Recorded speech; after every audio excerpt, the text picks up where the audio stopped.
a desert that speaks to the sky.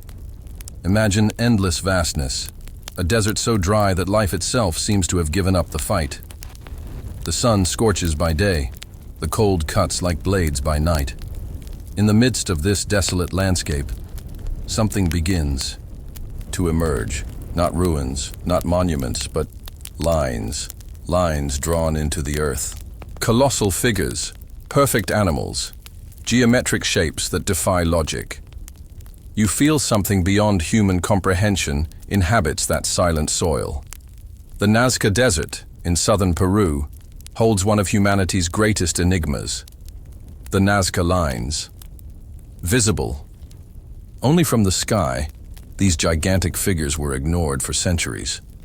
Only in the early 20th century, when pilots flew over the region, did the world stand in awe. Who could have drawn a nearly 100-meter-long hummingbird without seeing the design from above? How could they trace straight lines stretching for kilometers over uneven, rocky terrain? The first descriptions caused astonishment and disbelief.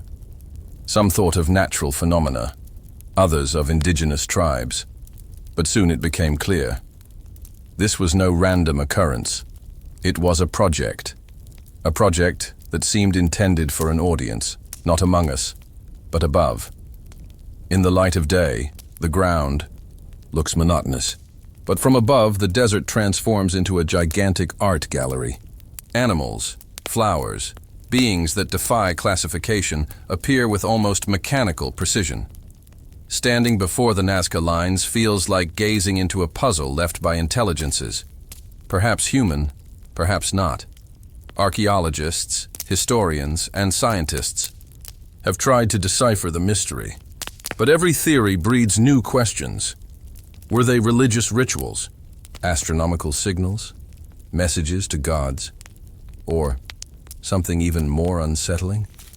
The journey we propose is to dive deep into this mystery, to explore every clue, every contradiction, and perhaps come closer to a truth that many have tried to bury, under centuries of silence and sand. Prepare yourself for a journey where the past and the inexplicable intertwine, where every line could be a key, every figure an answer, or a new question, and in the end, you will decide, what are the Nazca Lines really? The impossible art of a lost civilization. The first impact of the Nazca Lines is visual, but the second is mental. How, in such a primitive era, was a civilization capable of creating such gigantic and perfect works?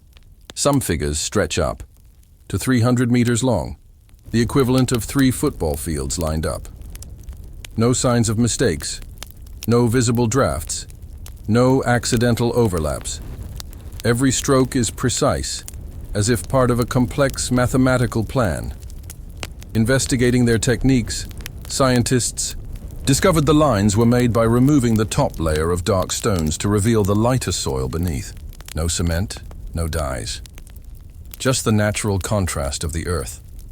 But even with this simple method, how did they guarantee such precision at such absurd scales? Researchers tried to recreate some figures using only primitive tools, ropes and stakes. It was possible, but with great difficulty and considerable margin of error. Moreover, reproducing perfect proportions without seeing the whole design remains an almost insurmountable challenge.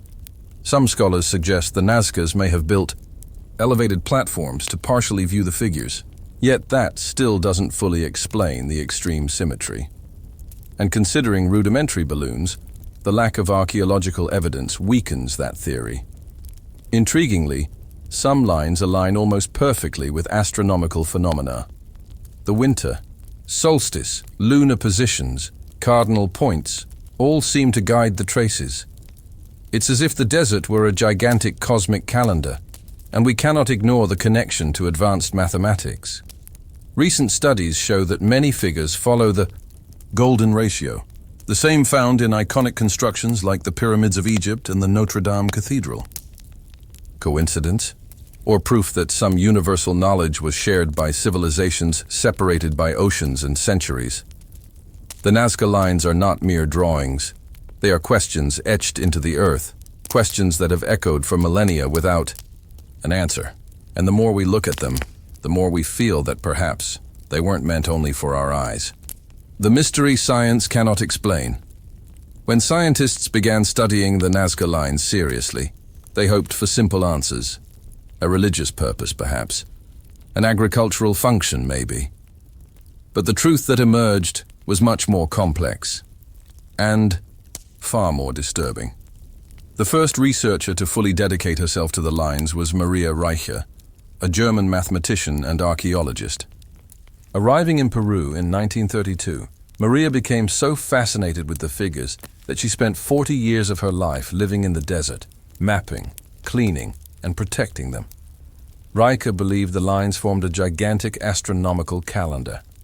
She noticed that certain lines pointed to specific positions of the sun and stars, at times like the winter solstice. To her, the Nazcas were brilliant astronomers who recorded the movement of celestial bodies on the ground. But not everyone agreed. Other theories emerged. Some claimed the lines were ceremonial routes, used in religious processions to pray for rain in one of the driest regions on Earth. Others suggested the figures represented protective deities related to water and fertility. Yet something didn't quite fit any of these hypotheses. The figures were too large for simple rituals, too complex for agricultural practices, and most importantly, invisible to the naked eye from the ground. If they were made for the gods, why such precision? If used in rituals, why the colossal effort to create them without seeing them fully? Science tried to use modern technology to solve the mystery. Satellites, drones, ground-penetrating radar. All we confirmed was what we already knew. The lines are there, intact for over 2,000 years, defying logic, weather, and time. The silent conclusion was devastating to the scientific community. We don't know who, how, or why, and perhaps we never will. But for those who believe we are not alone, the Nazca Lines are more than an ancient work of art. They are a silent cry to the sky. And perhaps, just perhaps, someone has already answered. Portals, astronauts, and the language of the sky. When official science stepped back, alternative theories flourished, and many of them are as fascinating as they are terrifying. In the 1960s, Swiss writer Erich von Däniken popularized the ancient astronaut theory. To him, the gods described in ancient myths were, in fact, visitors from other worlds. And the Nazca Lines were their marks, their signs of presence, or even landing tracks. Von Däniken specifically pointed to one of the most peculiar figures.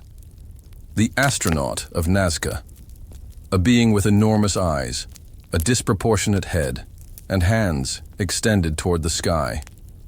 Unlike any other artistic representation of its time. Who was he? A shaman, a god, or a visitor? The theory gained even more strength when researchers began mapping the lines and discovered many aligned perfectly with constellations like Orion, the Pleiades, and Sirius. Coincidence, or evidence of astronomical knowledge coming from elsewhere?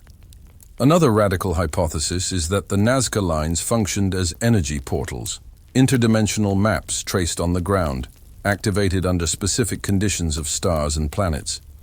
Gigantic codes drawn to open paths beyond the reality we know.